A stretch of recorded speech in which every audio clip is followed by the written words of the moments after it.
What do we talk about first? Manchester United being 16th. Manchester United might be finishing the season with 19 losses, which means 50% of the games that they played, they've lost.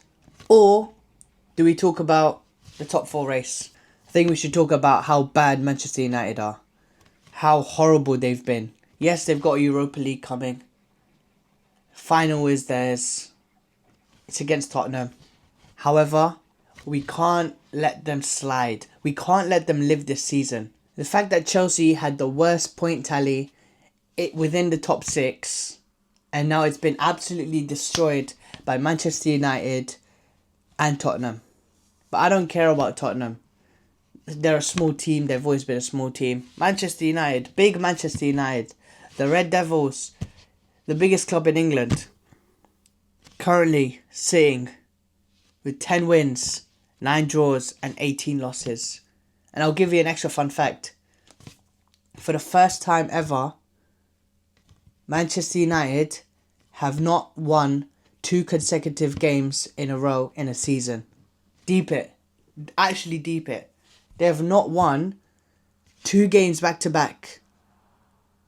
Like, how are we letting them slide? Like, they've won if they win the Europa League, I haven't even said they won it. If they win the Europa League, cool. You know, for me, you won a trophy. I appreciate that. That is, that's good. But that doesn't change the fact that you may be 16th or even 17th. If Tottenham beat Brighton somehow, and you lose to Aston Villa, you might finish 16th. You might finish 17th.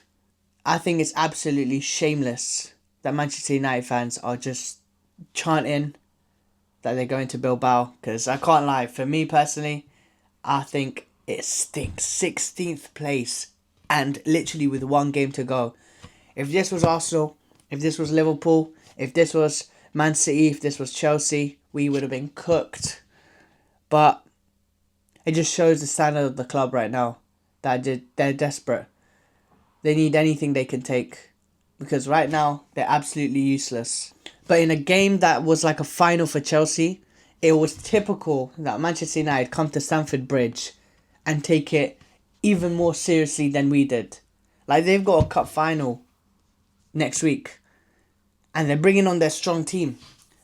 Like, they've got Onana, Lindelof, Maguire. They had Mason Mount. They had Bruno. They had Casemiro, Dorgu, Ahmad, and Højlund up front. Like, brother, chill out. You've got a cup final and you're bringing out your strong team. Come on, man. What's 3 points going to do for you? So Manchester United made it hard for us. I can't lie. Very, very hard. They always turn up against the bigger clubs. However, it started off 17th minute. Maguire scores. Thankfully, his arm was offside. Because I can't lie, it would have been long. The first half, we were awful. I think regardless of which Manchester United game you watch against Chelsea, Chelsea versus United, it doesn't matter.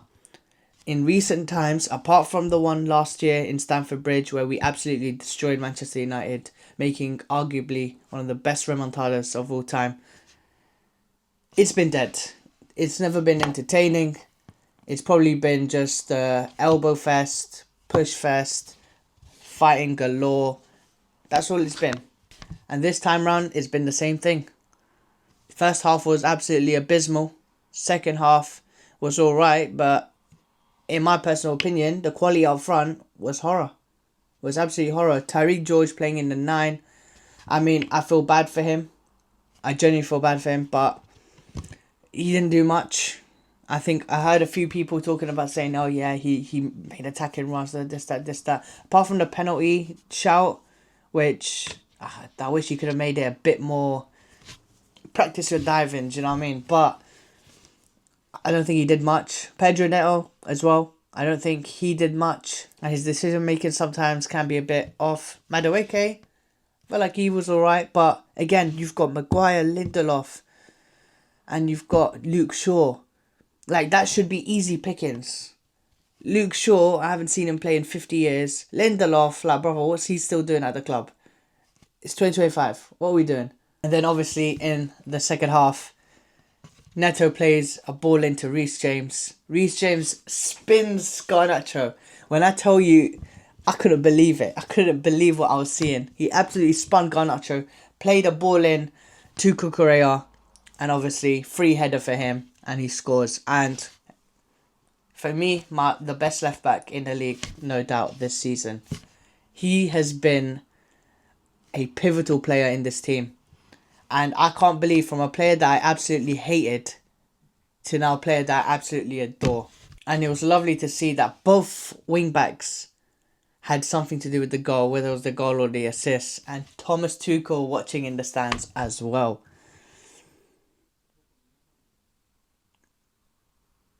But then after that goal, again, we sat back, we were holding it down. And thanks to the one guy that ran onto the pitch to save us time wasting as well. Do you know what I mean? We held the 1-0 and I'll take the result. For me, I'm very happy. It's 3 points that we needed. And now Champions League football is literally one step away. All we have to do is win. Don't worry about what the other teams are doing. If we win, then we're good. Hopefully. But there was one person that was not even nominated in the Player of the Season, which I think a lot of people overlooked. And on social media, I've seen so many United fans big him up. And that was Moises Caicedo. The guy I've been screaming week in, week out, saying how good he's been, regardless of the game, regardless of the result that Chelsea's had. He's been consistently good. That guy was doing what Kante used to do. He was running everywhere, in attack, in defence. No one could stop him. And plus, him with the black mask as well. Like, he was unreal. Absolutely unreal. But now, what does that mean for Chelsea? Chelsea are now currently in 4th place. We've got Arsenal, obviously, 68 points. It'll be theirs to lose if they miss out on Champions League football. But I think that's their spot. Newcastle to play Arsenal. I could go to that game. I really could. To hate watch. But I'm not. Aston Villa, obviously beating Tottenham as well. Look at that. Man United, Tottenham. The Europa League finalists. And they lost. They both lost. Aston Villa beating Tottenham 2-0. And it equals us on wins, losses and draws.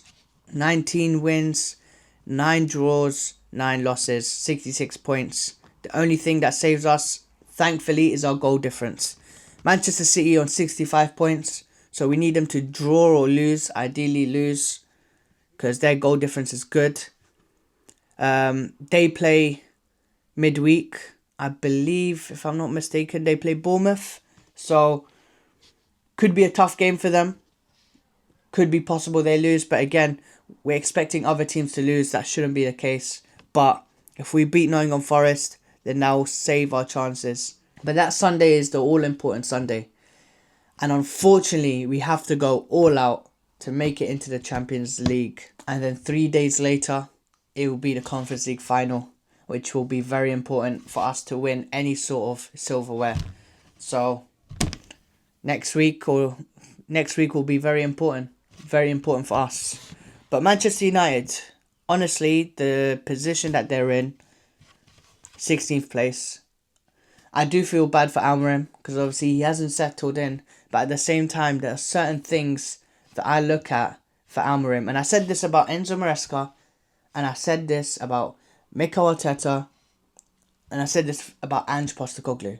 If you've, obviously Arteta's got a good team now to a certain degree. But let's say those 3 teams, Tottenham, United, Chelsea. Like, we haven't got the best of players, let's be honest. I mean, obviously you guys are in a much worse state than us. But realistically, we don't have the best of players. If you know you don't have great players, you utilise what you've got to the very best. And if it doesn't work, that's where you say, you know what, fair enough, it didn't work. Amorim is still playing that number 9. That number 9 was horror. Again, I think he's the worst Premier League player this season. I can't fathom how bad he is. Like, I like Xerxes. Yes, he doesn't look like the best player in terms of stats. But if you watch him, you can see that he actually tries to do stuff. There's a bit of game to him. And maybe Manchester United isn't the club for him. Or maybe Manchester United at this current moment isn't right for him. Because he needs more people around him. Who knows? But Højlund, I mean, all he does is run, if that. But Manchester United would need to get rid of a lot of players. A lot of players and sign, I think, just young players at the moment. Do almost what Chelsea's doing. Like, sign some young players. Nothing too crazy. You don't want the end products. What Manchester United have been doing over the past 10 years, they've been buying end products. But not end products as in, oh yeah, let's get the best of the best. Let's get Saka right now. Let's get, Salah right now. No, that's not what they're doing.